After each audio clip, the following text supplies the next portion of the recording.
Hello, my name is Paul Bergstresser, and my career goal is to become a physical education teacher.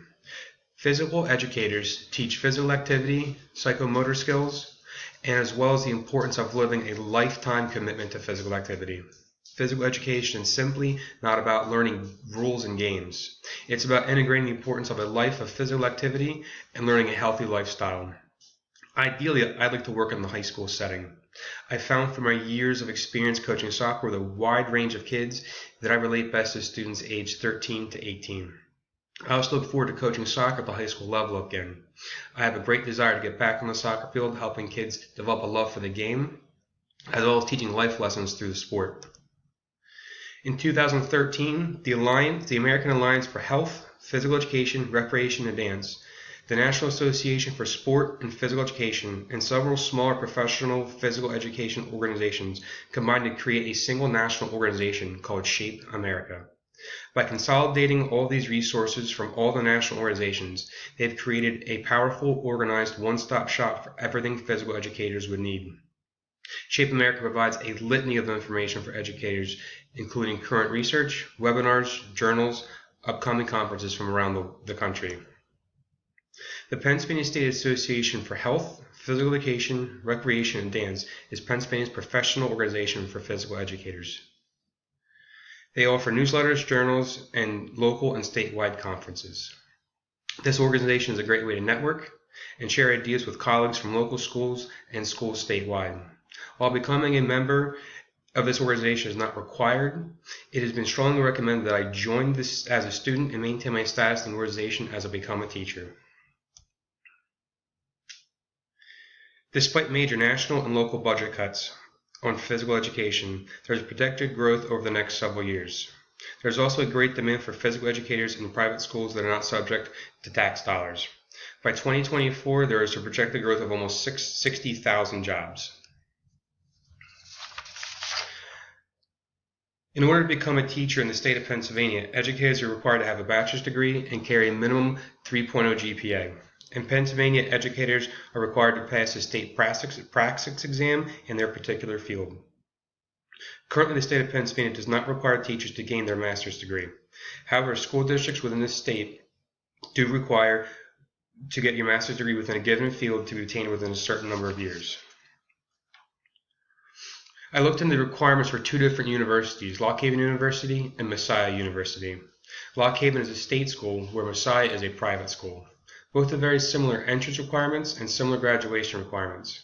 I did find that Messiah has several classes and programs specifically designed for teachers to prepare them for the hard work required of teachers. As a non-traditional student, I found it difficult, if not impossible, to find an online degree in physical education. The courses offered here at CBU was the main reason I chose to go here. There are 4 specific classes that are designed for kinesiology majors that want to enter the field of physical education. Movement experiences for children, movement experiences in middle school, methods of teaching sports activities, and organization and administration of physical education. Each of these classes will be critical in me becoming an effective physical educator. Not only has this class been a joy to be a part of, but it's also gained a significant amount of information. One of the concepts that has come up several times in our studies is how different life circumstances affect health, physical activity, and lifelong dedication to care of oneself. Socioeconomic status plays a role in one's health and physical activity. Having access to proper food, facilities, support system, and education within the school can have a profound effect on children as they grow and develop. Socioeconomic issues just happened to become a main part in the interview I did with Mr. Cordell Martin. My time with Cordell Martin proved to be more valuable than I could have ever imagined. I learned what is required to be a successful physical educator, some of the issues that are most common and most challenging to deal with. Cordell found that some of the students have issues from outside of school that affect their studies. Some of his students don't feel safe at home, they don't have enough food, or they only have one parent. Cordell does whatever he can to make a difference. However, he only has access to those kids for a fraction of the time that is required to help them. Cordell pointed out that I'm doing all the right things to be a successful physical education teacher.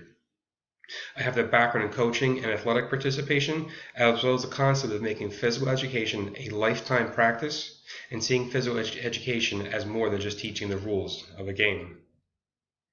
I feel as though my cover letter and resume set me up perfectly to be a prime candidate for schools to hire me. On my cover letter, there are 3 relevant and persuasive points that will help me get the job. My resume speaks volumes about my participation with kids in the realm as a teacher. I've spent years teaching kids not only the skills and rules of soccer, but also teaching kids life lessons through the sport. Despite being a very busy stay-at-home dad of 3 and a full-time college student, I currently am coaching both of my son's youth soccer teams.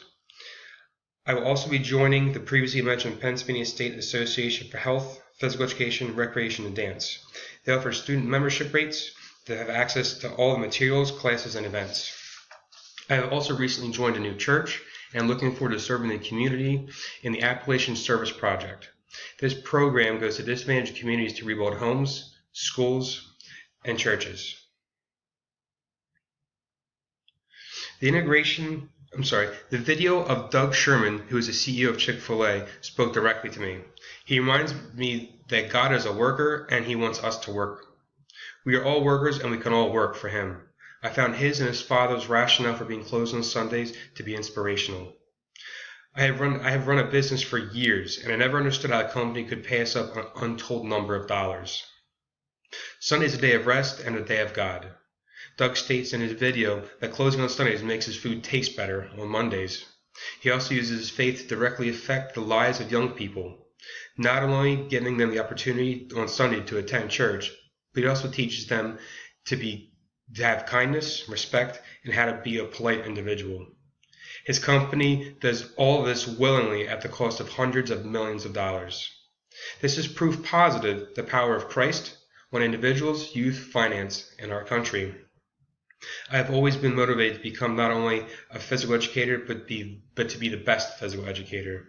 The knowledge and skills learned in this class will set me up for untold amounts of success in the subsequent kinesiology classes.